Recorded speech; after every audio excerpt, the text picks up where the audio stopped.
بالمعروف والنهي عن المنكر ابتغاء مرضات الله وثوابه وفضله. أما بعد، قال رحمه الله تعالى: ونفعنا بعلومه وبأسراره في الدارين آمين. إلى قوله: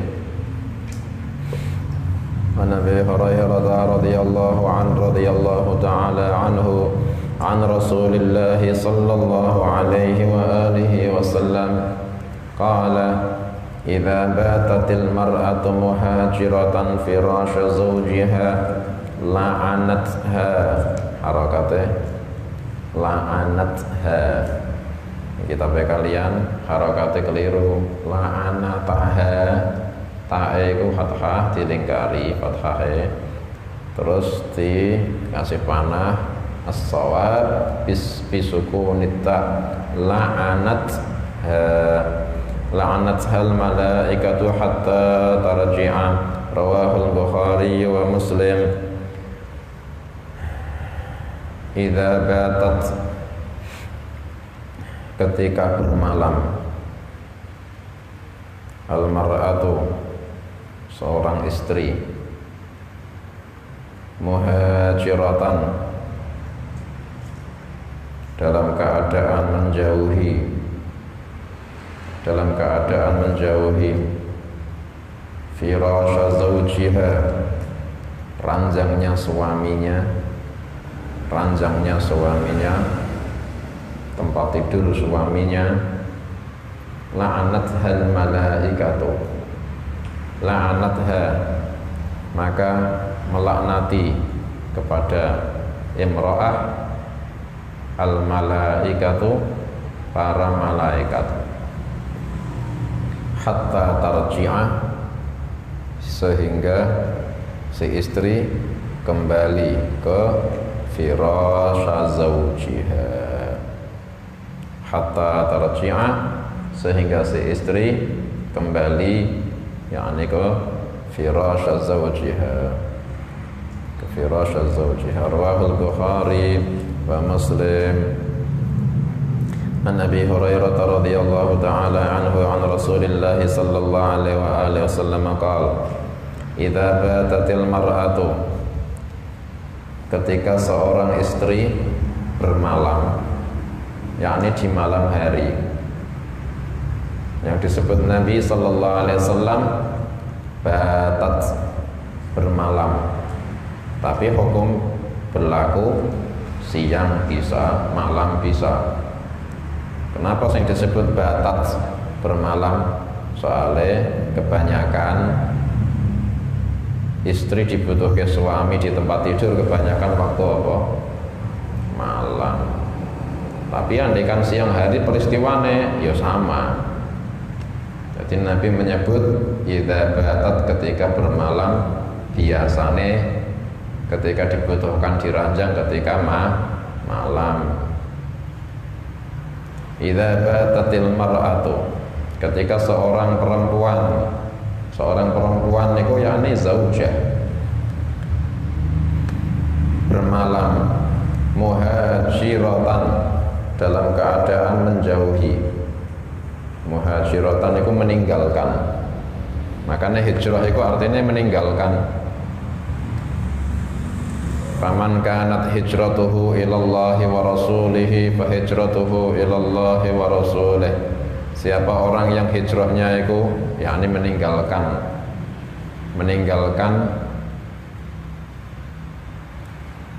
kekufuran atau meninggalkan kemaksiatan atau meninggalkan Mekah, meninggalkan kekufuran, meninggalkan kemaksiatan, kemana terus? Ilallah wa rasulih, menuju Gusti Allah. Loh, itu hijrah artinya meninggalkan. Nah, ini perempuan kok muhajiratan, perempuan yang meninggalkan firasha zawjiha, tempat tidur suaminya. Jadi suaminya itu punya tempat tidur. Biasanya kalau suami istri tidur ya di situ. Itu satu malam si istri kok bermalam itu menjauhi tempat tidur suaminya. yakni suamine iku ada di tempat tidur ini, malah si istri malah tidure di lainnya, di ruang tamu misal. La'anat hal malaikah, iku si istri dilaknati para malaikat. Terimane gitu dilaknati. Loh, iki ada kisahnya. Bukan cuma nek ceritane tidurnya si suami di sini, si istri tidur sana, terus si istri dilaknati. Enggak cuma gitu. Artine ketika suami iku malam hari yang disebut batat malam atau siang sama, iku kepingin berduaan sama istrinya. Berduaannya iku kepingin entah jima, entah kepinginnya iku gak jima tapi seneng-seneng cuma pelukan misal. Pokok istri dibutuhkan suami buat nemeni, istilah kata gitu. Malah istri malah nggak mau nemeni, malah menjauh, tidurnya malah nggak di situ. Padahal dibutuhkan si suami. Berarti si suami gelor. Kok si suami sampai ndak ridho gara-gara istrinya ndak taat, ndak nurut, itu si istri bisa dilaknati malaikat. Malaikat ikut gak ridho. Maksudnya kok suami gak ridho, malaikat ikut gak ridho. Sampai-sampai malaikat gak ridho itu melaknati si istri itu. Dilaknati nih nggak sekali, nggak dua kali, terus-terusan. Sampai kapan? Hatta tarji'ah, sampai si istri mau kembali ke tempat tidur suami, taat sama suami. Disuruh nemeni, ya suruh nemeni, suruh jima, ya dilayani. Disuruh berduaan, ya dilayani. Rawahul Bukhari wa Muslim. Nah ini perempuan yang atau istri yang menjauhi ranjangnya suami, ini jangan dimaknai secara zahire lafaz. Berarti si istri harus tidur satu ranjang, ya zahire gitu memang. Cuma ketika dilaknati malaikat, itu nggak sekedar ketika dia meninggalkan si suami tidur sendirian, dengan catatan, yaitu ketika meninggalkan ranjang suami pertama karena tidak taat. Nah, di tempat tidur malah tidurnya malah menjauh di luar, malah di luar kamar, itu artinya nggak taat. Yang kedua, ketika si suami setelah ditinggal si istri tidur sendiri, itu si suami ndak ridho. Ndak ridho, baru malaikat melaknati si istri. Jadi dua itu harus berkumpul, yaitu ketika tidak taat yang pertama, yang kedua ketika si suami nggak ridho, nah, baru la'anat hal malaikah. Tapi nih misal peristiwanya kayak gitu, si suami kepingin dek kancani misal, malah si istri malah tidurnya di luar, ndak taat. Akhirnya si suami sabar, gak popo, nggak ngamuk. Itu malaikat melaknati ndak? Ndak. Kapan malaikat melaknati? Ketika si suami nggak ridho si istrinya itu meninggalkan tempat tidur. Atau misal ketika si suami ini mengecualikan. Jadi ini namanya dalam fikih ya, namanya nusyuz. Nusyuz itu artinya penentangan istri kepada suami. Itu nusyuz. Nusyuz Itu ketika si istri menentang atau tidak taat atau keluar dari ketaatan kepada si suami. Nusyuz hukumnya haram. Hukumnya haram. Si istri itu disebut nusyuz itu ketika si istri tidak mentaati suami, atau si istri itu memperlihatkan apa istilahnya perbuatan buruk kepada suami. Contohnya perbuatan buruk, contohnya ngomongnya kasar sama suami, itu nusyuz itu. Bahkan perubahan wajah, merengut, tahu-tahu merengut. Misal lagi masak-masak, ketika masak itu wajahnya biasa, ya kan? Dipanggil sama suami ini, Dek, langsung gini. Dipanggil kok langsung gini. Padahal sebelumnya nggak gini. Perubahan yang gini nusyuz. Soalnya muasyarah antara suami harus baik sama istri, istri juga harus baik sama suami.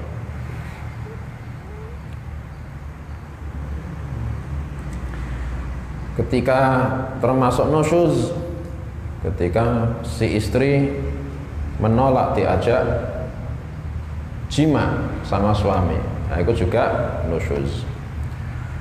Yang disabdakan sama Kanjeng Nabi cuma khusus masalah muhajiratan firasya zaujiha. Iki ada hukuman lebih daripada sekedar hukumannya nusyuz. Yaitu kalau nusyuz hukumannya apa? Hukumannya nusyuz yaitu si suami pertama harus nasihat. Kok jangan gitu, itu nggak boleh. Kok sama suami, aku bojomu, nah, harus nasihat. Kok harus sopan. Wajahmu gitu itu sudah salah. Itu nasihat saya. Ya maaf, nah, berarti sudah selesai. Nah, minta maaf sudah selesai perkara nih, udah, gak usah dilanjut ke. Kok dinasehati hasil ya sudah. Kok dinasehati kok malah masih nggak mau nerima, dinasehati, tambahin lagi nasihat. Loh kok isih merengut, isih nggak taat ini, itu haram loh, dosa loh, meninggalkan taat sama si suami. Dinasehati, masih nggak mau taat. Iki hukum fikih loh ya, hukum fikih. Masalah muamalah beda. Iki kita bahas fikih sih. Artinya fikih iku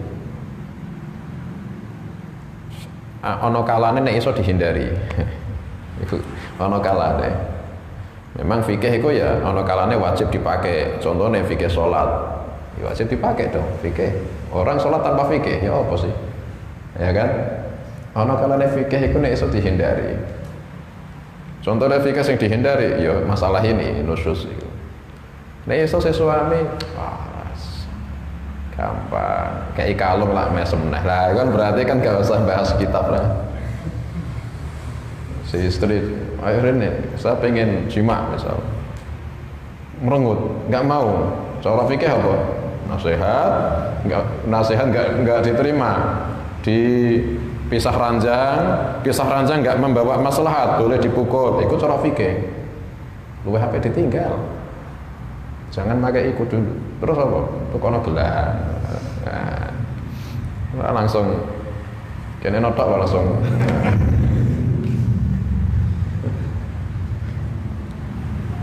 Ini kita bahas fikih. Artinya kalau bisa jangan macam ini.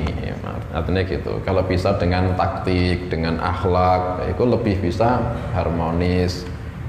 Itu. Pertama dinasehati. Kok hasil nasihat dia setelah dinasehati kok taat? Ya, alhamdulillah sudah selesai. Kasus ditutup. Nah, gitu. Kok dinasehati kok dia isik nentang, sudah dalil-dalil, sudah ingat Kita dulu nikah itu diantar orang tua kita, direstui orang tua kita. Sekarang kok kayak gini akhlakmu, kok dinasehat-nasehati. Kok hasil ya alhamdulillah, kok nggak hasil baru setelahnya, babak kedua setelah nasihat nggak hasil, babak setelah nasihat pisah ranjang. Nek pisah ranjang artinya si istri tidur, suami tidur di ruang tamu misal. Pisah ranjang hasil, atau di ruang tengah. Iku ketika pisah ranjang, iku si istri diharap terpukul hatinya. Daripada ketika dinasehati, kadang dinasehati itu biasa, tapi nek sudah nggak mau deket saya, itu hatinya biasanya rada terpukul. Akhirnya minta maaf, diharapkannya gitu kan. Akhirnya pisah ranjang dah. Pisah ranjang. Nah, tapi kalau sudah, ini fikih loh ya. Kok sudah dipisah ranjang, kok sudah di babak kedua pisah ranjang, itu sudah jatuh. Artinya jatuh itu sudah boleh si suami nggak ngasih nafkah, nggak dosa. Soalnya pisah ranjang. Mas, aku durung bukai sangu. Oh, iya, pisah ranjang kok jalur sangu. Itu boleh, itu nggak dosa. Yang kedua, jatuh apa istilah kata gugur kewajiban ngasih giliran. Sebabnya orang punya istri lebih dari satu. Jadi ini orang istri lebih dari satu, misal dua, itu harus wajib adil. Adil itu dalam salah satunya adil itu giliran. Istri pertama 2 hari, istri kedua ya 2 hari, balik 2 hari sana, 2 hari ini. Paham ya? Ibu kok sudah babak kedua mainnya, sudah pisah ranjang, boleh si suami tidak mendatangi gilirannya si istri yang dipisah ranjang, itu enggak dosa. Berarti kan sudah lebih fatal, ya kan? Diharapkan yang kayak gitu si istri sudah taat, kembali ke ketaatan sama suami. Kalau kembali ke ketaatan sama suami, ya sudah alhamdulillah, berarti berhasil misinya suami. Memang gini biar istri kembali taat. Kok si istri tetap bandel, dipisah ranjang kok masih nggak mau taat, boleh si suami memukul istri. Sekalimatnya paham krungu. Bagi orang sing liberal, bagi orang sing musuh Islam langsung seneng. Wah, Islam memperbolehkan si suami memukul istri. Wah, kalimat yang dipahami ku memukul istri ku berarti ku penindasan, penghinaan, pemukulan, apa istilahnya melukai. Memukul itu yang dimaksud di dalam pendidikan itu enggak seperti memukul Mike Tyson kepada Holyfield. Disamake sama mereka, disamake seorang memukul pada musuhnya sampai mematahkan tulang, merontokkan gigi, mengeluarkan darah. Dipikirnya kayak gitu memukul. Ada hadis muru abna'akum bis salati 'inda 7 sinin wadribu 'alaiha fi 10 sinin. Perintahkan anak kalian salat ketika umur 7 tahun dan pukul anak kalian ketika meninggalkan salat waktu mereka umur 10 tahun. Memukul anak dipadahkan memukul musuh sama orang-orang musuh Islam, liberal-liberal. Akhirnya mengolok-olok hadisnya Kanjeng Nabi, mengkritik hadisnya Kanjeng Nabi. Iki memukul anak, iki memukul istri. Sing dimaksud memukul, yang di bab nusyuz boleh memukul suami, boleh memukul istri. Yang di bab sholat, bapak atau ibu atau wali boleh memukul anak ketika umur 10 tahun. Memukul yang dimaksud itu memukul make siwak. Ayo sholat, memukul kayak gitu mematahkan tulang, merontok kayak gigi, mengeluarkan darah. Iku nek anak digitoke wong tua kira-kira wedi ta ora?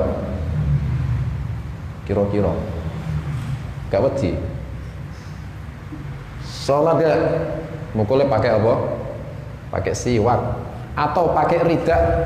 Ayo sholat kira-kira sampai patah tulang. Memukul ikut bab sholat. Memukul suami kepada istri sama. Kok sampai di nasihati nggak mau nerima, masih bandel. Pisah ranjang masih bandel. Babak ketiga boleh si suami wadribuhun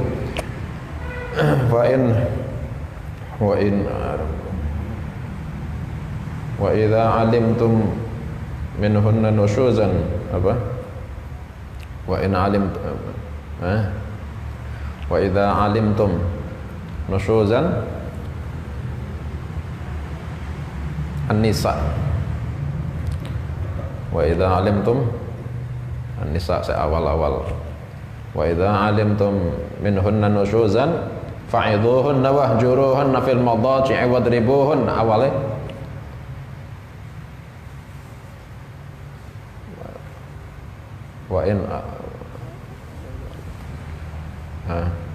wa in fa idza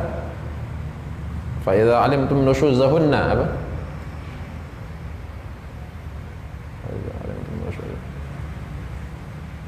wa idza khiftum apa wa in khiftum shiqaqa bainihima enggak itu badane itu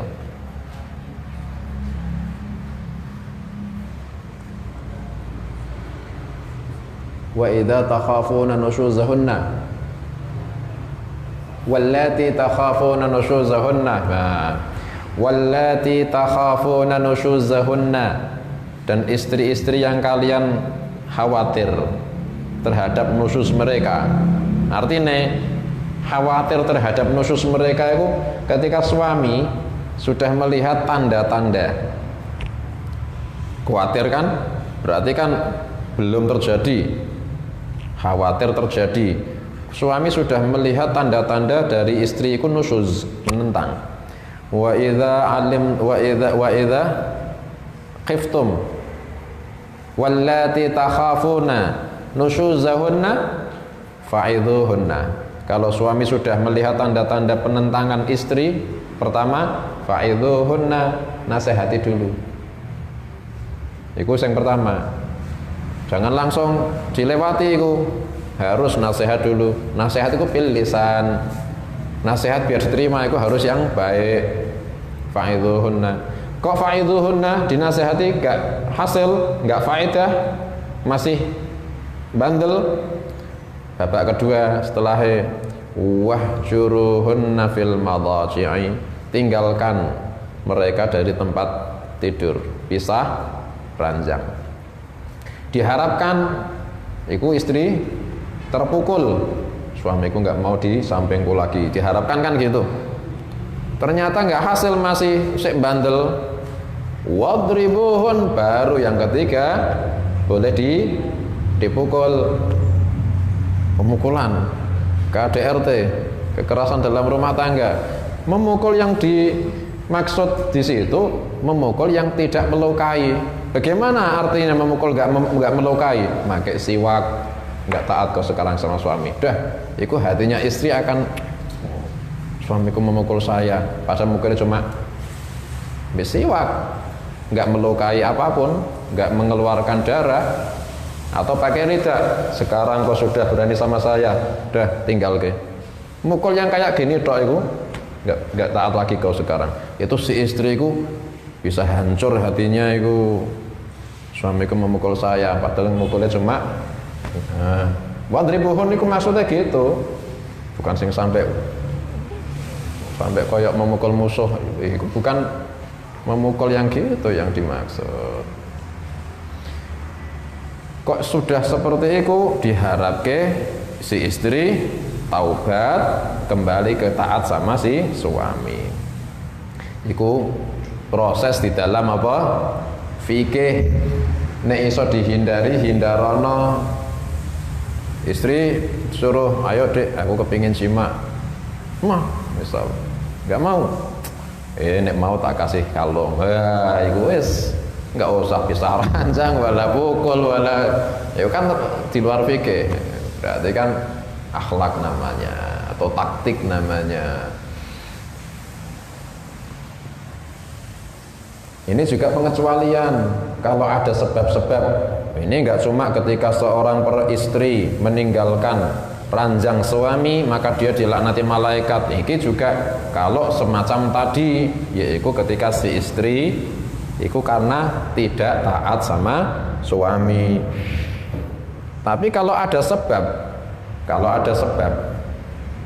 sebab akhirnya istri itu meninggalkan ranjang, itu enggak mutlak akan dilaknati si istri sama malaikat. Contohnya yang ada sebab. Apakah haid termasuk sebab? Misal si suami, ayo sini, saya pengen senang-senang sama kau. Misal istrinya lagi haid, akhirnya nggak mau, malah tidurnya di ruang tamu. Apakah termasuk sing dilaknati malaikat?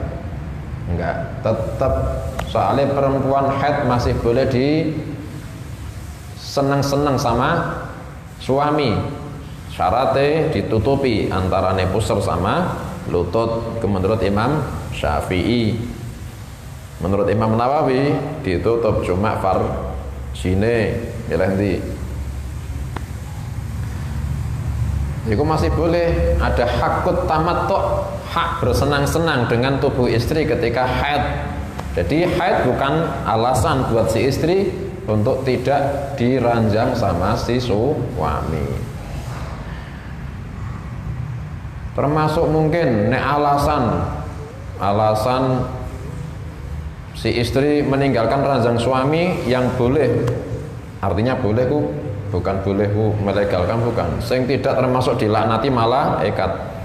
Mungkin si suami itu akhlaknya buruk, akhirnya ngomong itu misal nyentak-nyentak, akhirnya si istri hatinya sakit, ya kan? Badannya disentak-sentak, sini temani saya di kamar, tak mesra-mesraan. Iya, gak gelem ya, tadi nyentak-nyentak, akhirnya si suami sakit hati, gak mau nemeni diranjang dong. Habis dimarah-marahi, akhlaknya si suami gak baik. Iku akhirnya si istri kok misahi ranjang, tidak masuk dalam hadis ini. Soalnya tidak masuk di dalam hukuman dilaknati malaikat. Soalnya ada sebab kenapa istri meninggalkan ranjangnya suami. Soalnya suami akhlaknya buruk. Itu memang. Makanya kita nggak boleh menggunakan apa istilah kata hak dengan dalil hak terus kita sekenone itu nggak boleh. Suami mentang-mentang punya dalil lau amartu lau amartu imra'an lau amartu ahadan yasjudu li ahad la amartu zawjatan tasjudu li zawjiha. Andaikan saya memperbolehkan seorang sujud kepada seseorang lain, tak perintah ke istri sujud pada suami. Akhirnya suami diapalno iku hadis, diapalno sewengi dalile sak rawahune sak kitab-kitabe, akhirnya dari bojone. Enggak iso. Ketaatan istri kepada suami iku mungkin setengahnya dari istri, setengahnya dari suami. Akhirnya bisa hasil iku taatnya istri sama suami. Enggak iso semena-mena. Bisa bayangke suami ngomongnya kasar, akhlaknya buruk, terus si istri didalili taatlah sama saya, mungkin iso taat? Ketaatan itu hanya bisa setengah persen ada andil si istri, setengah persen harus andil dari suaminya akhlaknya bagus, nek ngomong mesem, si perempuan juga akhirnya dididik, akhirnya punya akhlak, akhirnya wujudlah istri taat sama suami. Itu juga andil dari suami. Orang tua sama anaknya dalil birrul walidain diapalno, akhirnya anaknya didalili kau harus taat sama bapakmu. Enggak iso gitu. Ya bener, wes nek orang tua sih bener kabeh, cuma artinya ketika orang tua itu kepingin anaknya birrul walidain, hasilnya birrul walidain anak kepada bapak, ada yang mengatakan sepertiga itu dari anak, 2/3 itu dari orang tua. Karena orang tua pulang dari kerjaannya masuk rumah langsung merengut dulu anaknya. Ya jangan harap punya anak itu hormat sama orang tua, iso-iso malah benci nek orang tuanya datang. Kayak gitu nek datang. Ya orang tua ketika pulang disopoi kok anaknya akhirnya kira-kira seneng deh, seneng. Nek seneng dikon birrul walidain gampang. Anak ketika minta-minta orang tuanya nggak bakhil, yo tak seneng ke. Ketika hari-hari tertentu, hari Jumat atau hari Id atau hari Asyura, si anak dijak jalan-jalan, diseneng ke. Si anak tambah cinta, disuruh birrul walidain, ya gampang. Berarti birrul walidain itu mungkin dari anak mungkin 1/3, 2/3 harus andil orang tua. Nah orang tuanya misal bakhil, gak bakhil bakhul saking bakhile, wes gak metu serete naudzubillah. Ya jangan harap kepingin si anak birrul walidain. Istri misal suaminya bakhil, wasar, guala, si istri harus salehah taat. Ya jangan ngimpi punya istri salehah nek suaminya macam ini. Walhasil suami juga harus ada andil buat ketaatan istri. Orang tua harus andil buat birrul walidain si anak. Pemimpin kepingin Allah wa atiur rasul wa ulil amri minkum, aku pemimpinmu. Ya apa pemimpin? Harus pemimpin yang amanah, imamun adil, suka sama orang saleh, menghilangkan kemungkaran. Nah, itu rakyat cinta, itu harus taat sama pemimpin gini. Nah, itu semuanya ketaatan, itu nggak boleh satu langsung main dalil, enggak, harus dua-duanya itu andil. Ini artinya juga dosa besar ketika seorang istri mengkhilafi ketaatan kepada suami. Sampai para malaikat kalau suami tidak ridha, malaikat melok tidak ridha, sampai-sampai melaknati. Naudzubillah. An Ibnu Umar radhiyallahu taala anhu. Ini juga pengecualian ketika si istri itu misal marah-marah, enggak kemudian langsung dikatakan nusyuz, enggak. Memang ketika bahas rumah tangga itu harus betul-betul si suami itu punya sifat atau akhlak yang bagus.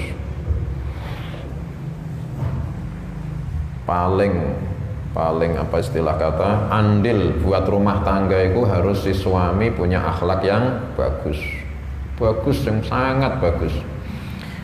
Uswatun hasanah itu Kanjeng Nabi sallallahu alaihi wasallam. Kanjeng Nabi itu sama Sayyidah Aisyah itu Masya Allah sampai gitu cintane Sayyidah Aisyah sampai apa istilah kata terpana apa istilahnya, terpesona ya kayak gitu dah. Saking akhlaknya Nabi ini sama Sayyidah Aisyah bagus sih. Pernah Nabi sallallahu alaihi wasallam di rumah sama Sayyidah Aisyah. Sayyidah Aisyah itu sibuk apa istilahnya itu sing apa benang itu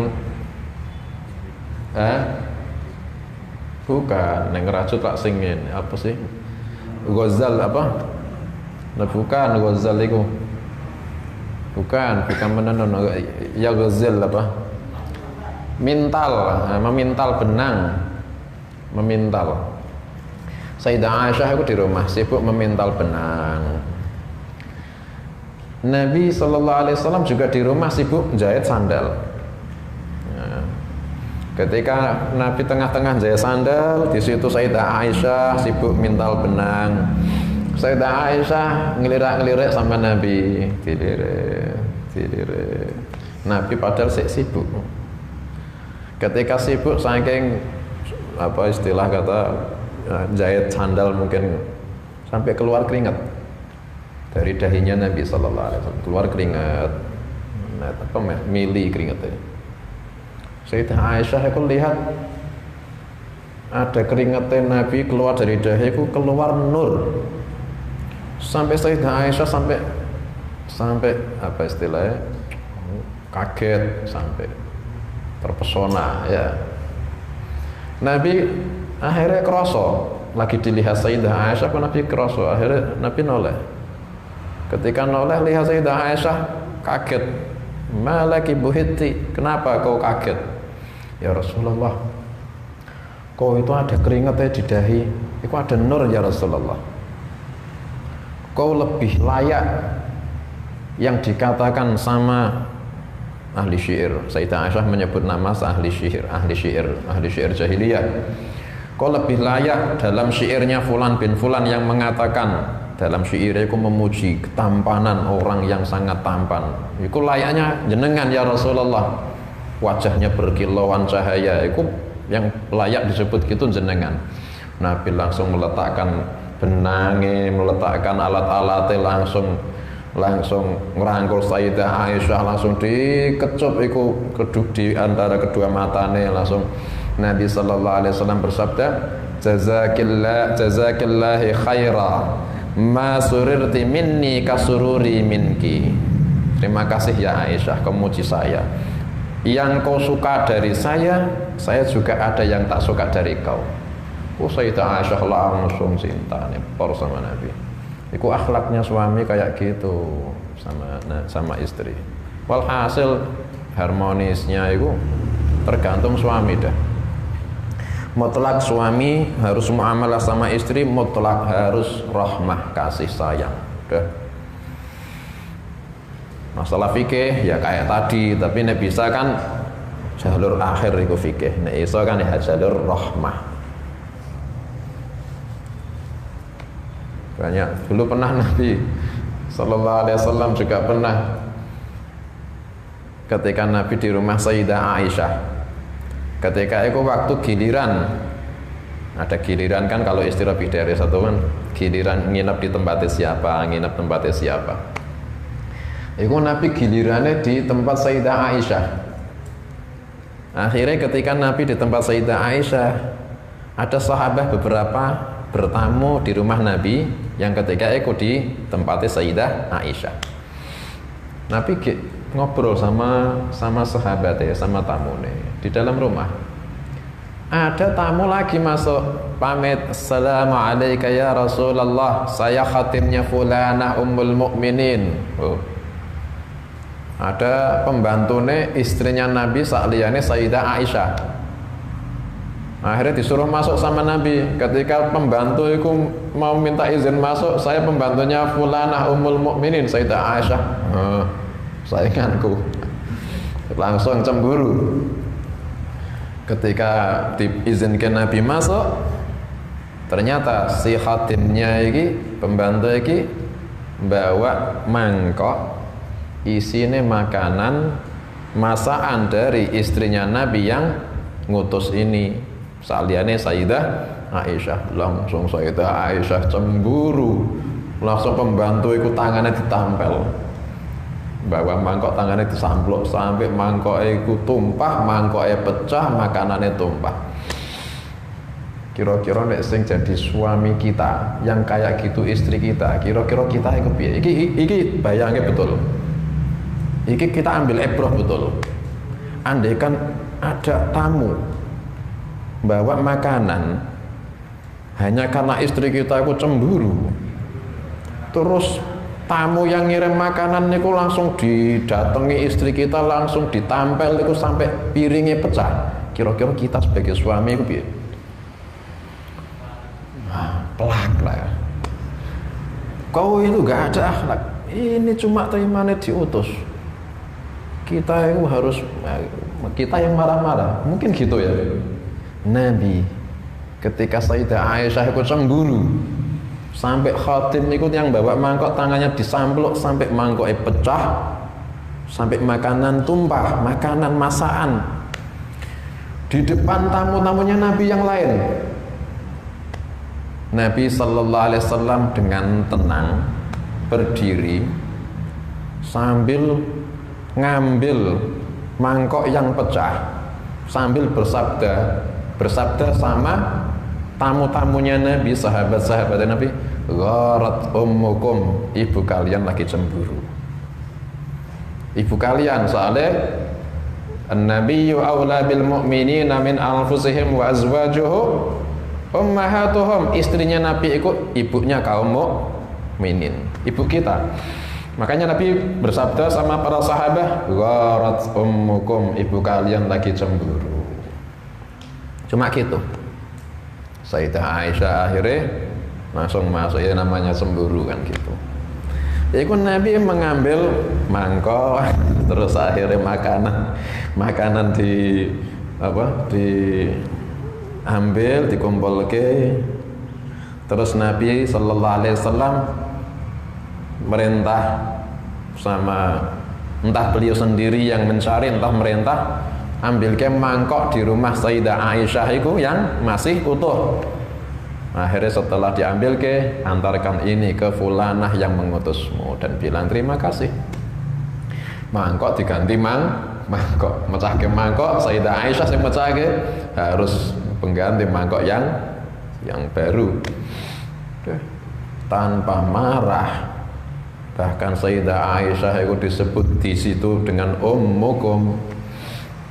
Jadi Nabi satu sisi memaklumi wanita kalau cemburu ya gitu. Arab kita mau marah, gak boleh dia cemburu, ya keliru. Masa perempuan dilarang untuk cemburu? Ya gak bisa. Itu tanda kalau dia cinta sama suami. Ketika itu Nabi nyontok ke sama tamu-tamu nih, istilah kata mengambil ibarah, gharat ummukum, ibu kalian lagi cemburu.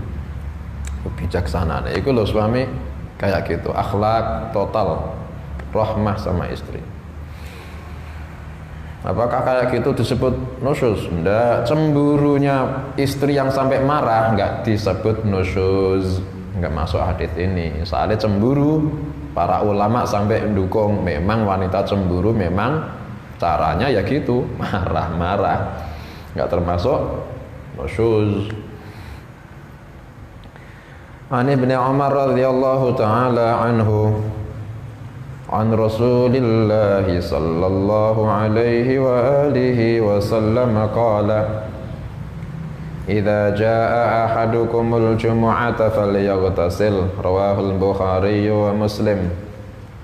Idza jaa ketika mendatangi, artinya jaa itu fi'il madhi. Dimaknani makna madhi ketika sudah mendatangi sholat Jum'ah maka mandilah. Lo datang saya apa mandi sih? Nah, artinya ketika hampir atau ketika niat atau ketika rencana ingin mendatangi ahadukum, salah satu dari kalian, al-jumu'ata, sholat Jumat, falyaghtasil, maka mandilah. Rawahul Bukhari wa Muslim. Ibnu Umar radhiyallahu anhu meriwayatkan Rasulullah sallallahu alaihi wasallam bersabda, idza jaa ahadukumul jumu'ata, ketika salah seorang di antara kalian mendatangi salat Jumat, artinya ingin mendatangi salat Jumu'ah. Salat Jumu'ah itu salat yang dilaksanakan di hari Jumu'ah. Hari Jumu'ah itu Ahad, Senin, Selasa, Rabu, Kamis, Jumat, hari ke-6 dalam urutan. Dimulai menghitung urutan hari itu hari Ahad, itu hari ke-6, itu hari Jumat, hari yang paling afdal, Sayyidul Ayyam, itu hari Jumu'ah. Hari Jumu'ah itulah akhir penciptaan makhluk. Gusti Allah menciptakan makhluk awal itu hari Sabtu. Allah menciptakan bumi hari Sabtu. Allah menciptakan gunung hari Ahad. Allah menciptakan pohon-pohonan di bumi ikut hari Senin. Allah menciptakan al-makruh hari Selasa. Allah menciptakan nur cahaya ku hari Rabu. Allah menciptakan, Allah menyebar gabah, menyebar binatang-binatang di bumi ku hari Kamis. Allah menciptakan Nabi Adam alaihissalam ketika hari Jumat, di waktu akhir dari hari Jumat, yaitu ba'dal asar, di hari terakhir di waktu terakhir hari Jumat, yaitu waktu asar. Itulah menciptakan Nabi Adam alaihissalam hari Jumat.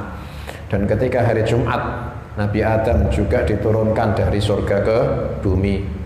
Dan ketika hari Jumat nanti matahari ketika berdiri kiamat itu ketika hari Jumat. Cuma tahun berapa, bulan apa, wallahu a'lam. Cuma hari ini ngepasi Jumat. Itu disebut Sayyidul Ayyam, paling mulia-muliane hari. Ketika hari Jumat, ketika muncul setiap seminggu nih, itu semua makhluk itu dalam keadaan khawatir, takut kalau matahari yang muncul ketika hari itu, hari Jumat, itu matahari terakhir ketika berdiri yaumil kiamah. Kecuali manusia sehingga khawatir soalnya mereka dolalai.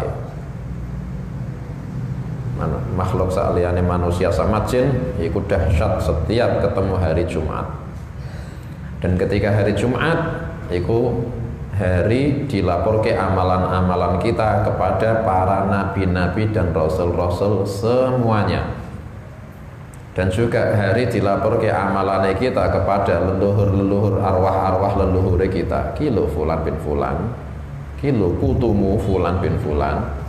Wis pinter saiki nek Jumat kahfinan, arwah leluhur iku seneng, wah anakku maca surat kahfi nek Jumat. Ki lho putumu wis ngaji, wis khatam Quran, bangga. Ki lho putumu salate sik ora genah, nangis iku arwah leluhure. Setiap hari Jumat. Fadilah-fadilahnya hari Jumat. Ketika hari Jumat diperintahkan banyak, salah satunya baca suratul kahfi mulai malam Jumat sampai hari Jumat asar atau mau maghrib. Itu dianjurkan baca surat kahfi. Juga dianjurkan ketika masuk hari Jumat maghrib sampai besoknya maghrib, mulai malam Jumat sampai besoknya. Itu dianjurkan juga memperbanyak salawat salam buat Nabi sallallahu alaihi wasallam.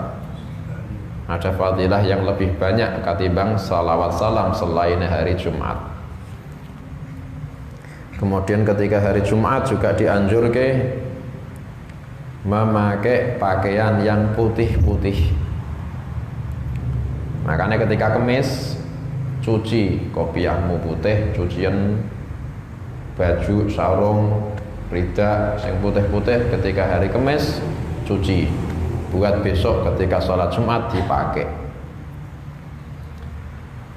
Kemudian ketika hari Jumat dianjurkan juga al-bukur, berangkat pagi-pagi ke sholat Jumat. Dianjurkan juga ketika berangkat itu juga sudah dalam keadaan al-ghusl, mandi hari Jumat. Juga dianjurkan memakai minyak wangi ketika berangkat hari Jumat. Itu semuanya itu ta'zimu yaumil Jumat. Idza jaa ahadukumul jumu'ata, ketika salah seorang di antara kalian mendatangi salat Jumu'ah, mendatangi salat Jum'ah, mengamalkan perintah Gusti Allah.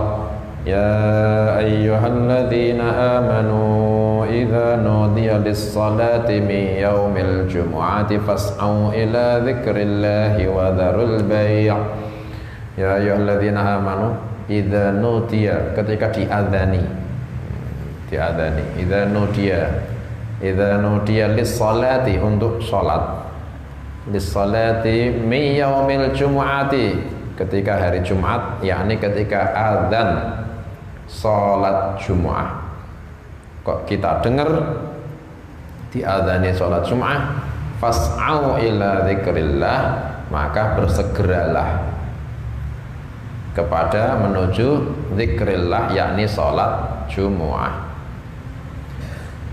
Fas'au, lo kemarin ada hadis idza ataitumus salata idza ataitumus salata fa'alaikum bis sakinah wa la ta'tuha wa antum tas'aun. Kemarin ada hadis gitu. Wa la ta'tuha wa antum tas'aun, hadis nomor 8. Jangan kalian mendatangi salat dalam keadaan lari.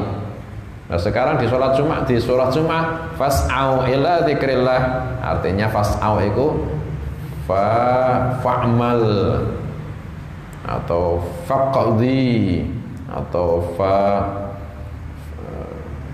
fa'addi, tunaikanlah, yakni artinya fas'au itu wa allaisa lil insani illa ma sa'a, ay illa ma amil. Bukan maknanya yas'a, bukan cuma lari, banyak. Fas'au ila dzikrillahi wa dzarul bai', dan tinggalkanlah jual beli, tinggalkanlah jual beli. Sing duwe toko, tinggalke tokone ketika adzan hari Jumat, datangi salat Jumat. Sing gak duwe toko, jualannya ke online, ya tetap mendatangi salat Jumat, tapi ya ditutup iku HP-ne. Ketika mendatangi masjid tapi sik onlinean, sik masarke produke onlinean, itu bukan wadharul bai' namanya. Wadharul bai' tinggalkan jual beli, ya wis enggak usah posting, enggak usah. Ketika mulai adzan Jumat sampai salamnya salat Jumat nanti pada salat, baru silahkan arep posting onlinean, arep buka toko, monggo. Wadharul bai'. Lah ketika mendatangi kepada salat Jumat, falyaghtasil, maka mandilah sebelumnya mendatangi. Rawahul Bukhari wa Muslim. Iki khilaf sampean. Sebagian ulama mengatakan wajib, sebagian ulama lain mengatakan sunnah. Yang jelas andaikan iku kok sunnah sing kaya wajib, saking apa istilahnya, kuwate hadis-hadis yang mengarah kepada perintah sunnah, pada perintah wajib. Dalam riwayat yang lain, ghuslul jum'ati wajibun ala kulli muhtalim. Dulu ketika saya ngaji kitab Jami'us Shaghir di Kiai Ma'ruf Irsyad dulu, Masjid Kaujon, malam Kamis, ketika sampai hadis itu, ghuslul jumu'ati wajibun ala kulli muhtalim. Kiai Ma'ruf lek maknani ghuslul jumu'ati utawi adus dina Jumat wajibun iku kaya wajib. Subhanallah. Wajibun iku kaya wajib. Saya ingat maknanya gitu. Wajib maknanya, Masya Allah ini. Ala kulli muhtalimin, ing atase saben-saben wong sing wis baligh. Bayangke kita wis baligh, anggapan dah iku wajib. Imam Syafi'i mazhab beliau mensunnahkan mandi hari Jumat, tapi beliau mengatakan meskipun sunnah, afdhalul aghsalil masnunah ghuslu al-jum'ah, paling utamane mandi-mandi yang disunnahkan mandi salat Jumat. Imam Syafi'i juga buat pribadi beliau, ma taraktu ghusral jum'ati harran wala bardan, saya enggak pernah meninggalkan mandi ketika mau mendatangi salat Jumat, meskipun ketika itu panas atau dingin, saya enggak pernah meninggalkan selama-lamanya. Imam Syafi'i Meskipun dalam kaulnya beliau itu sunnah, prakteknya beliau nggak pernah ninggal kayak wajib. Walhasil ini perintah. Meskipun dalam madhab kita itu sunnah, tapi dalam amal perlakukan seakan-akan wajib. Kapan kebolehannya mulai boleh mandi sunnah sholatil Jum'ah? Kebolehannya lihat-lihat. Dalam hadis idza jaa ahadukumul jumu'ata falyaghtasil. Kalau hadis ini jelas ghusl li hudhuri sholatil Jumu'ah. Soalnya dalam hadis idza jaa ahadukumul jumu'ata, ketika salah seorang dari kalian kepingin mendatangi salat Jum'ah maka mandilah. Berarti alasannya mandi li hudhuri sholatil Jumu'ah. Tapi dalam hadis lainnya ghuslul jumu'ati wajibun ala kulli muhtalim. Ghuslul jumu'ati itu ghusl apa? Bisa mungkin sama dengan ini li hudhuri sholatil Jum'ah, mandi soalnya kepingin hadir sholat Jum'ah. Atau juga mungkin ghuslu yaumil Jumu'ah, mandi karena hari Jum'ah. Mungkin semua. Nah kalau kita itu bahas mandi li hudhuri sholatil Jumu'ah, mandi biar karena kepingin mendatangi sholat Jum'ah, mulai fajar shadiq sudah mulai diperbolehkan mandi hudhur sholat Jum'ah, kepingin menghadiri sholat Jum'ah. Pada fajar shadiq langsung boleh mandi nawaitul ghusl li hudhuri sholatil Jum'ah sunnatan. Hasil dah. Meskipun jam 9 batal, tetap sudah cukup tadi. Meskipun junub lagi loh cukup. Jam 9 kok junub meneh misal. Tetap mandi junub, tadi mandi Jum'ah cukup, yang tadi sudah dicukupke. Walhasil wujud ketika ba'da fajar shadiq niat mandi li hudhuri sholatil Jum'ah. Caranya seperti mandi junub, ta'mimu jami'il badan bil ma', meratakan semua badan dengan air, sama seperti mandi junub. Kalau mandi itu mandi liyaumil Jumu'ah beda. Liyaumil Jumu'ah berarti ketika tengah malam sudah boleh, soalnya sudah masuk yaumul Jumu'ah. Atau Lailatul Jumu'ah itu termasuk yaumul Jumu'ah. Lebih longgar, soalnya memang yaumil Jumu'ah itu awal yaum, berarti min ghurubis syams ila ghurubis syams, berarti mulai Kamis maghrib sudah masuk yaumul Jumu'ah. Nah, itu sudah yaumil Jumu'ah. Falyaghtasil. Mandi yang disunnahkan menurut madhab kita banyak. Kata Imam Syafi'i, afdhalul aghsalil masnunah ghuslu yaumil Jumu'ah atau ghusl li hudhuri sholatil Jumu'ah. Itu perincian sudah. Walhasil menurut Imam Syafi'i itu mandi-mandi yang disunnahkan itu banyak. Yang paling afdal itu mandi Jum'ah.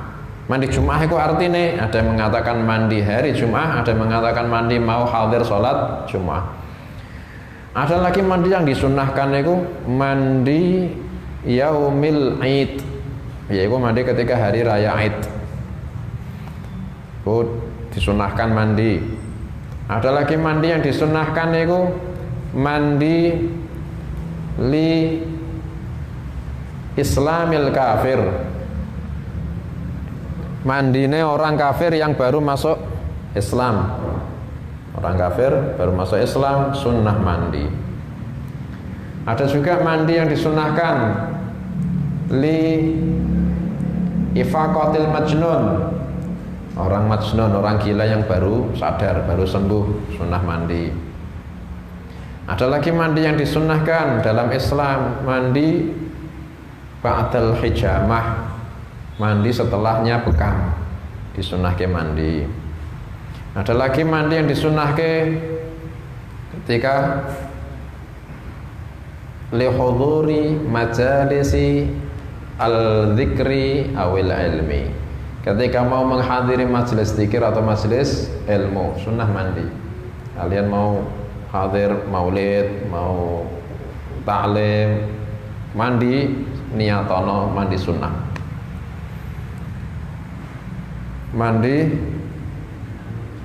ngantuk, biar nggak ngantuk. Oh iya, hikmah salah satunya biar nggak ngantuk. Juga salah satunya hikmah juga karena ada kumpulan orang-orang banyak, kita dianjurkan mandi, nah, biar nggak berangtung. Juga mandi yang disunnahke mandi likulli lailah min Ramadan. Mandi sunnah iki masyru' disunnahkan, yaitu mandi likulli lailah min Ramadan. Mandi ketika setiap malam di malam-malam Ramadan. Soalnya ketika malam Ramadan banyak hikmah, ketika itu kita dianjurke ibadah-ibadah buat menggiatkan tubuh. Itu mandi dulu biar ibadahnya giat. Terus juga ketika tarawih itu kumpul orang banyak, itu juga sunnah mandi. Soalnya ketika tarawih mau kumpul orang banyak. Juga ketika tarawih mau majelis, berarti majelis apa tarawih itu? Majelis zikir termasuk kan? Meskipun sholat tentunya, tapi kan zikir itu berarti sama dengan menghadiri majelis zikir. Itu ada setiap malam mandi disunnahke setiap malam-malam bulan Ramadan. Kapan mulai waktunya? Mulai ba'dal ghurub sampai sebelum tulu'il fajris shadiq. Atau nek nisbate Ramadan ya imsak itu sudah yumsik, sudah menahan semuanya dah. Semua menahan muftirat, semua yang batal ke puasa, sampai menahan semua yang apa istilahnya ladat minyakan itu ditinggal meskipun nggak batal. Nek mandi masih boleh sih kalau mandi, cuma kalau namanya likulli lailah ya sampai fajar shadiq. Pada fajar shadiq bukan lailah soalnya. Itu semuanya mandi-mandi yang disunnahke. Paling afdal itu mandi hari Jumu'ah. Ada lagi sebagian ulama sampai mengatakan mandi usbu'iyan, mandi seminggu sekali. Soalnya dulu itu ada orang Badui, namanya Badui, bukan Hadari. Badui memang gitu. Orang Badui itu diperintah sama Nabi, kau mandilah seminggu sekali. Akhirnya perintah dari Nabi itu dia jaga betul-betul. Akhirnya setiap seminggu sekali wajib mandi. Padahal sebelum diperintah Nabi, mandi itu sageleme. Kadang 2 hari mandi, kadang sehari mandi, kadang rasa-rasan 2 minggu rak mandi. Begitu diperintah Nabi seminggu sekali, wajib. Nah, akhirnya ada yang menempatkan itu, sebagian guru-guru kita itu sampai mengumpulkan itu semuanya, kumpulke ketika hari Jumat. Ketika basuhan pertama nawaitul ghusl yaumil Jumu'ah. Soalnya ada yang mengatakan itu ghusl yaumul Jumu'ah. Basuhan kedua nawaitul ghusl li hudhur salatil Jumu'ah. Ada yang mengatakan hikmah ketika mandi menghadiri sholat Jumat. Yang ketiga nawaitul ghusl usbu'iyyan, mandi seminggu sekali, kayak perintah Nabi sama seorang sahabat. Itu mandi. Juga ada mandi taubah. Juga disunnahkan mandi taubah, yaitu mandi ketika kita niat taubah dari maksiat-maksiat kita. Seperti orang itu sudah niat, aku teler, wis tak mikir sanggup mati misal, tak taubat, mandi disamakan juga dengan li islamil kafir, sama. Nah kita ya banyak kan maksiat. Setiap hari ketika mandi diniatin mandi taubat, bagus. Saya dengar Kiai Arwani rahimahullah itu setiap hari mandi taubat. Juga murid-murid tarekat beliau dibimbing itu setiap hari mandi taubat. Iku wong tarekah iku meneh kita sing nom-nom iku taubah. Fal yaghtasil rawahul Bukhari wa Muslim.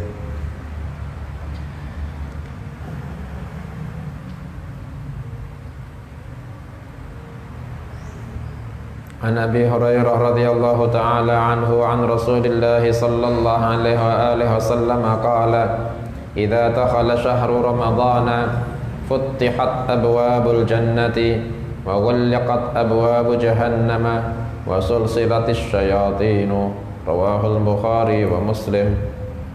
Idza dakhala shahru ramadhana, ketika masuk bulan Ramadan, futtihat maka dibuka abwabul jannati, pintu-pintu surga, wa ghulqat dan ditutup abwabu jahannama, pintu-pintu jahannam, wa sulsilatis syayatinu dan di rantai asyayatinu, setan-setan. Rawahul Bukhari wa Muslim. An Abi Hurairah radhiyallahu ta'ala anhu an Rasulillah sallallahu alaihi wa alihi wasallam qala idza dakhala syahru Ramadan, ketika masuk bulan Ramadan, berarti bulan yang ke Muharram, Safar, Rabiul Awal, Rabiul Akhir, Jumadil Awal, Jumadil Akhir, Rajab, Sya'ban, Ramadan, berarti bulan ke-9 dalam Hijriyah. Idza dakhala syahrul Ramadan, ketika masuk bulan Ramadan, yaitu bulan ke-9 Hijriyah. Dengan cara apa masuknya kita bisa tahu? Dengan salah satu dari dua. Yang pertama, istikmali Sya'ban thalathina yauman. Yang pertama, Sya'bane sempurna sudah jumlahnya 30 hari. Mesti besoknya mesti 1 Ramadan. Atau bi ru'yatil hilal. Atau ketika belum 30 itu Sya'ban, sekarang 29, misal sekarang 29 Sya'ban misal, besok mungkin 30 Sya'ban, atau mungkin kelihatan hilal berarti nggak ada 30 Sya'ban tapi langsung 1 Ramadan. Dilalah kelihatan itu hilal langsung di ufuk ada kelihatan. Oh berarti besok 1 Ramadan. Nah itu dakhala syahrul Ramadan. Dah di antara dua itu. Kalau enggak istikmalu Sya'ban 30 yauman, nah itu ru'yatul hilal. Sumu li ru'yatih wa aftilu li ru'yatih. Fa in ghamma alaikum fa atimul iddah 30. Dua. Ya kalau enggak ru'yah ya istikmal bilangan 30. Dua, salah satu di antara dua. Nah, terus kalau hisab, ahli hisab, nah, itu mereka pakai hitungan. Imam, para fuqaha dari Syafi'iyah sendiri, nggak usah lain-lain, nggak usah jauh-jauh. Syafi'iyah sendiri fuqaha kita itu mereka wa yajuzu lil hasib wa man ya'taqiduhu. Boleh bagi orang yang ahli hisab. Maksud ahli rokok loh, ahli hisab. Dan orang yang percaya dengan hisabnya ini ulama ahli hisab untuk mengamalkan hasil hisab boleh. Makanya nggak usah gontok-gontokan, sindir-sindiran, ru'yah sama. Ya kalau artinya aku hanya untuk sindir-sindiran, jauhi.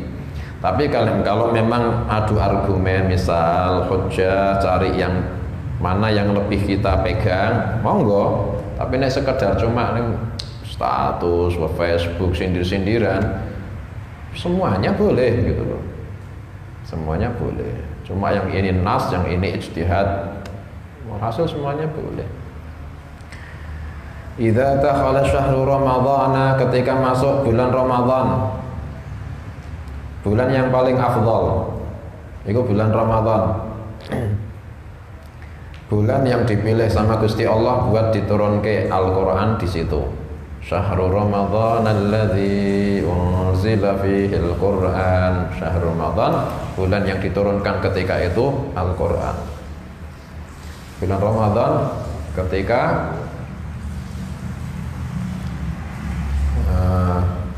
dinamakan Ramadan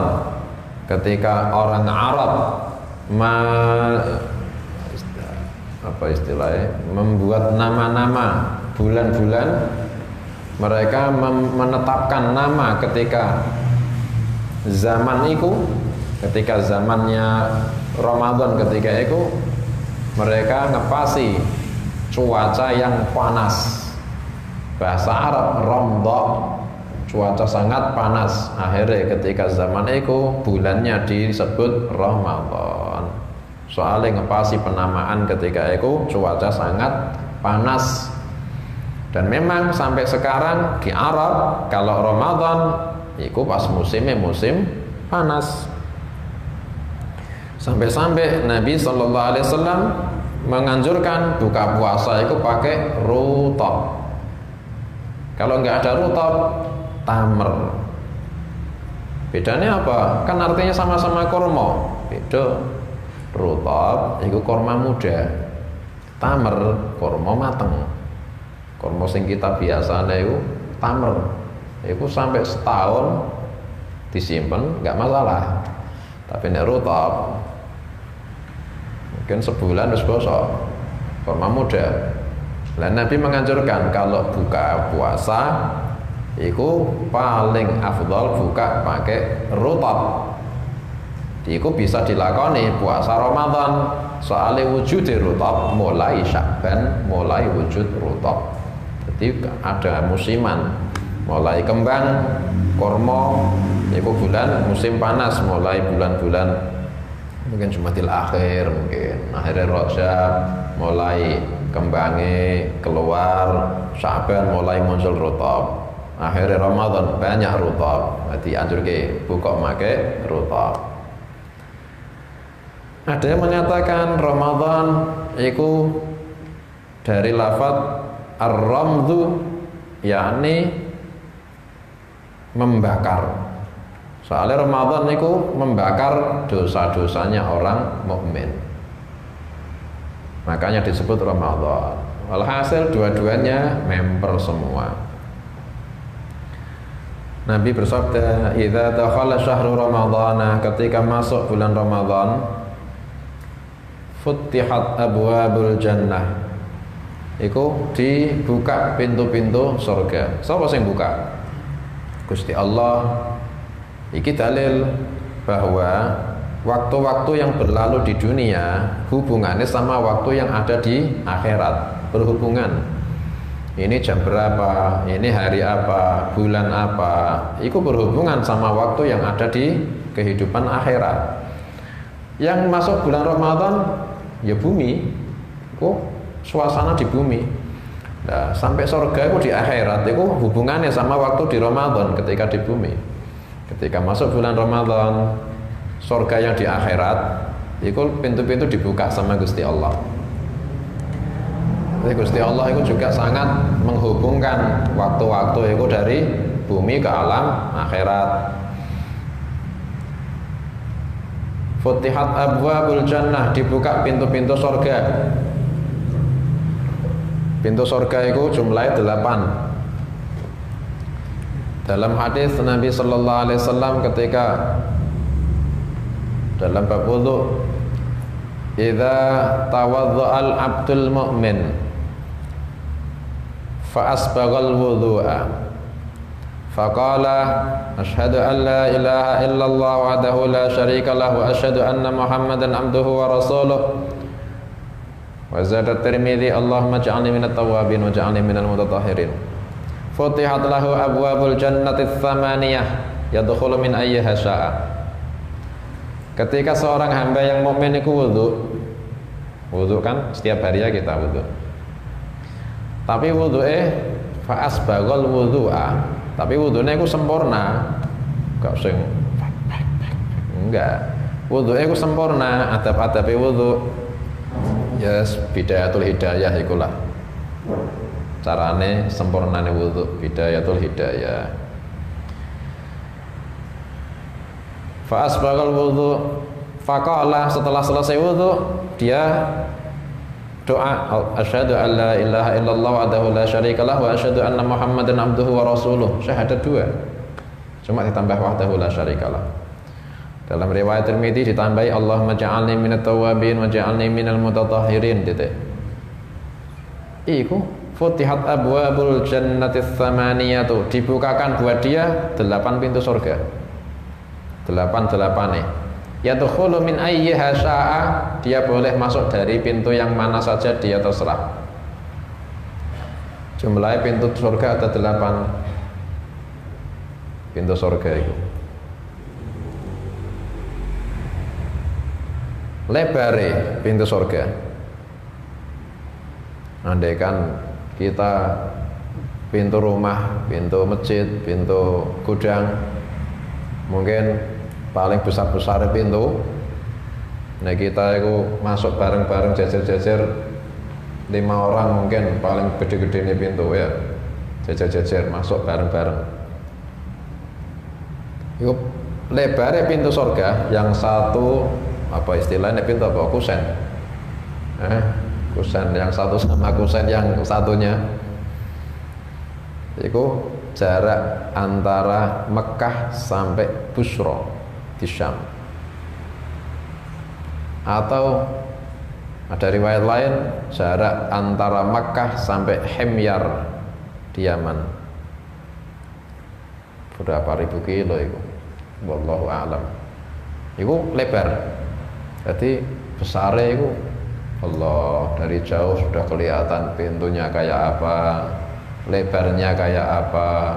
Dan nanti yang di ketika yaumil kiamah, ketika sudah ada yang diizinkan masuk, itu ketika diizinkan masuk pintu masih tertutup.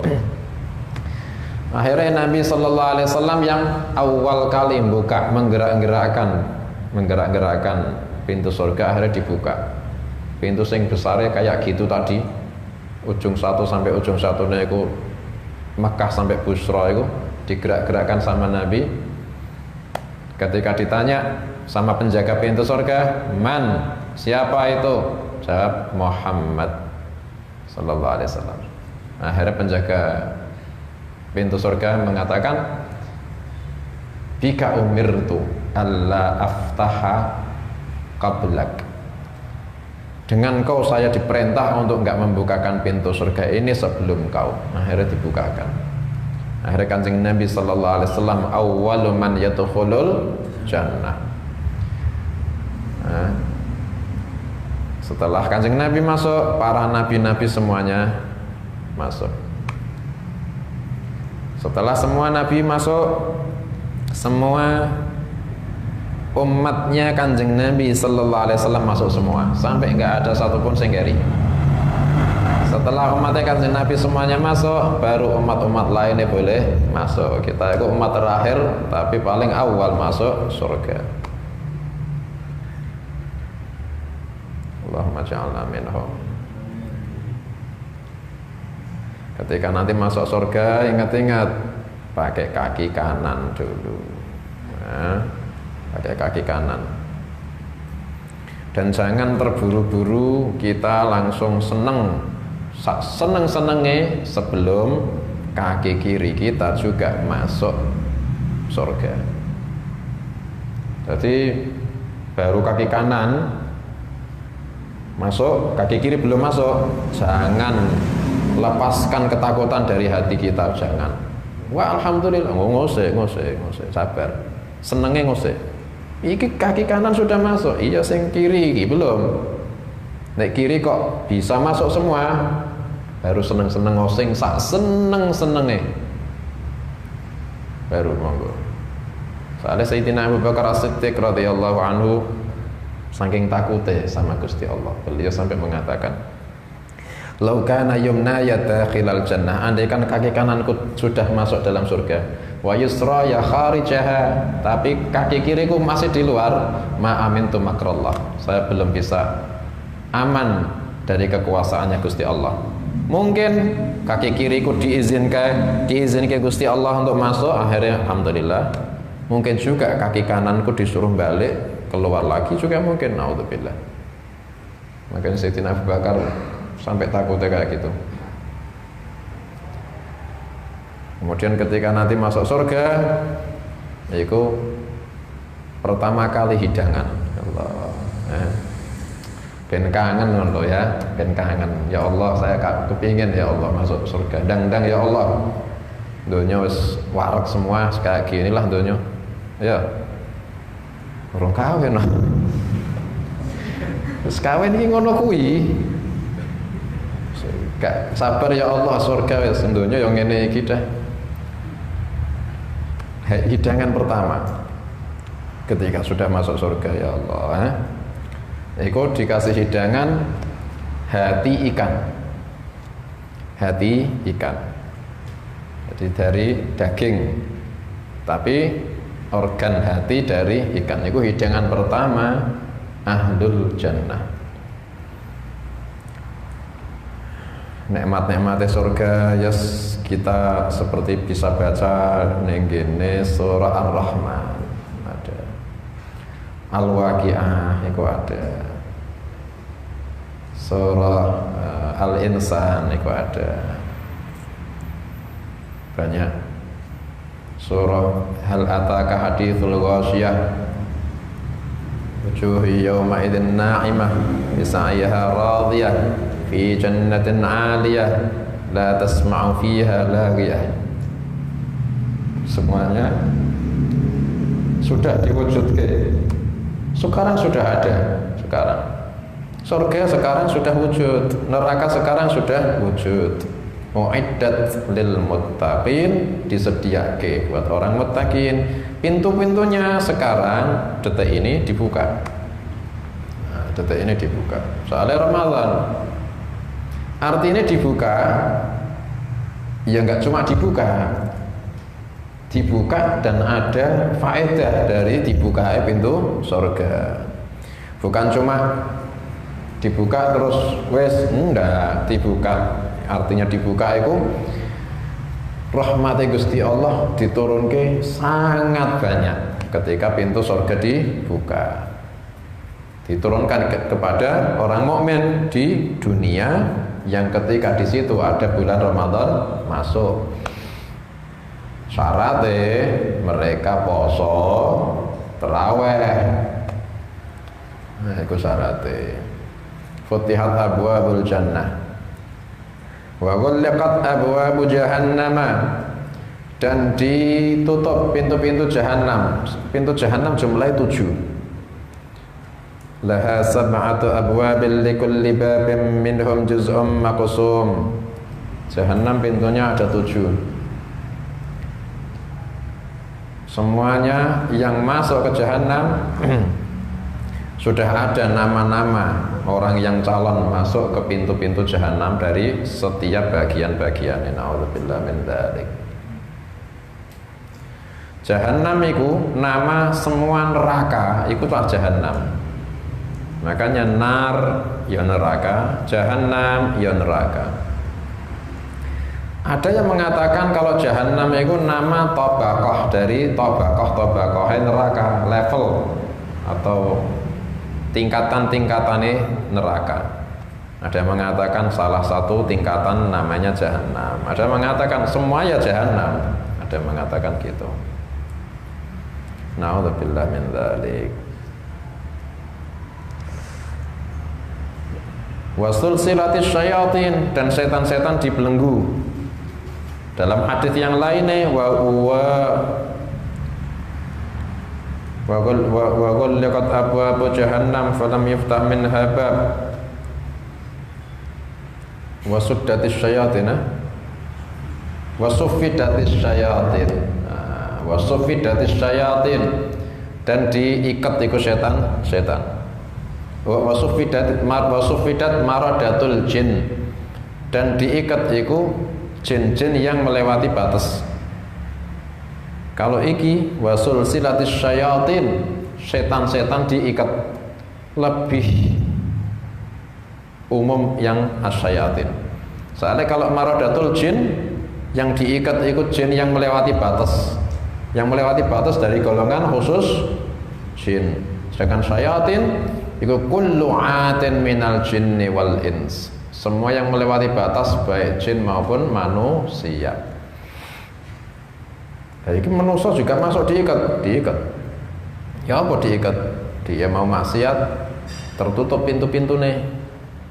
Diskotike jam 10 biasane arep mlebu cek sepi, saiki wis tutup. Gak jadi dong dugem. Berarti diikat dia dari maksiat. Wasul silatis syayatin al-jinni wal ins. Rawahul Bukhari wa Muslim. Tapi dalam hadis yang lainnya yang sahih juga, masih sahih juga, wasuffidatis syayatin walillahi utaqa minan nar wa dzalika kullu lailah. Dan Allah punya hamba-hamba yang dimerdekakan dari neraka, dan itu terjadi tiap malam. Tiap malam. Kapan tiap malam itu? Dalam hadis lainnya sahih juga, inda kulli fitrin lillahi utaqa minan nar. Ketika setiap waktu berbuka puasa, itu Gusti Allah punya hamba-hamba yang dimerdekakan dari neraka.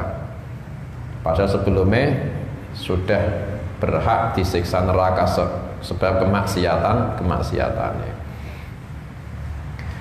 Riwayat yang lain nih, berapa per malam yang dibebaskan dari neraka? Dalam hadis lainnya 600.000 orang setiap malam. Tapi di akhir malam Ramadan sebanyak semua jumlah dari awal sampai akhir ikut total berapa? Ikut totalnya ikulah yang sebanyak di akhir Ramadan, ditambah lagi orang-orang yang baru dimerdekakan dari neraka. Jumlah yang lebih banyak lagi ketika akhir Ramadan. Rawahul Bukhari wa Muslim. An Abi Sa'id al-Khudri radhiyallahu ta'ala anhu an Rasulillah sallallahu alaihi wa alihi wasallam qala idza ra'aytumul janazata faqumu faman tabi'aha fala yaq'ud hatta tudha. Rawahul Bukhari wa Muslim. Idza ra'aytum, ketika kalian melihat al janazata, jenazah, faqumu, maka berdirilah.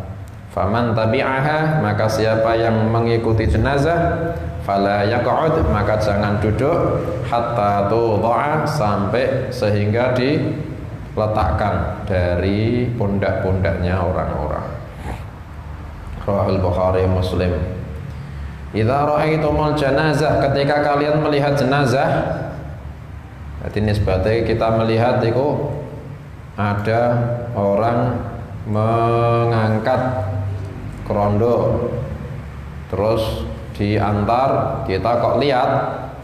Nah, itu ketika lihat. Faqumu, maka berdirilah. Nisbatnya ketika sebelumnya melihat kita duduk. Kok ketika itu ada jenazah lewat, ojo tetap duduk. Ini ada sesuatu yang agung yang melewati kita. Kita berdiri sebagai apa? Penghormatan. Nanti dulu. Yang jelas sebagai pengungkapan kita itu kaget. Soalnya ini peristiwa besar. Nanti kita akan ada peristiwa macam ini, yaitu maut. Itu kaget sampai kita berdiri. Ojo duduk sampai santai-santai. Ada jenazah santai, kaya-kaya ora bakal mati. Kaya-kaya mati itu ya biasa kan, mati akeh kan. Mati enggak enteng. Mati ku berat. Mati ku kiamat sughra. Jadi kita menunjukkan berdiri. Ini peristiwa besar. Nisbate duduk ya berdiri. Nisbate naik kendaraan berhenti. Jadi kita motoran misal, terus lawan arah, la ilaha illallah, la ilaha illallah, kita disuruh berdiri.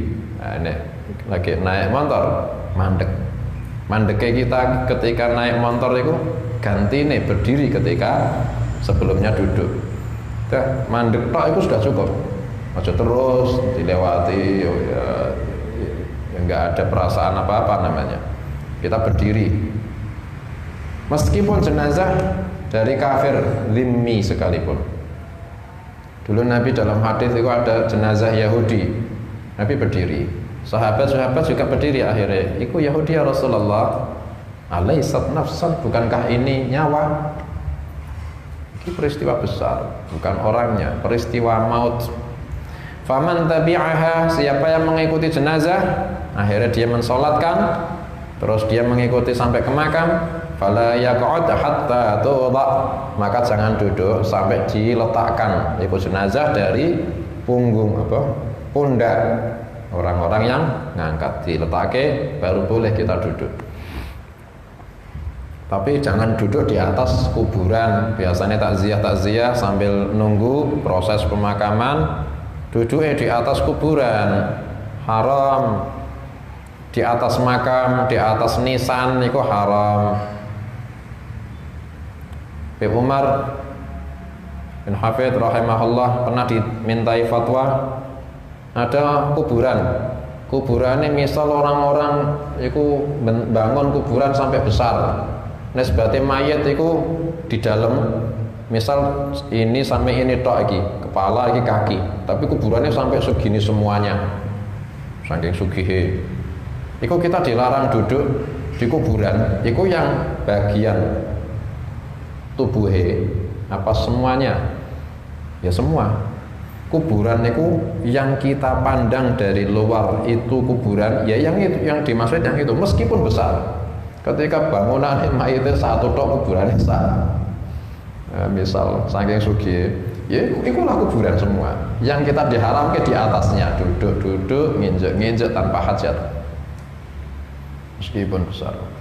Jadi kita ketika takziah, hati-hati jangan duduk-duduk di kuburannya orang, tidak menyakiti orang meskipun sudah mayit, sama kehormatannya ketika seperti hidup.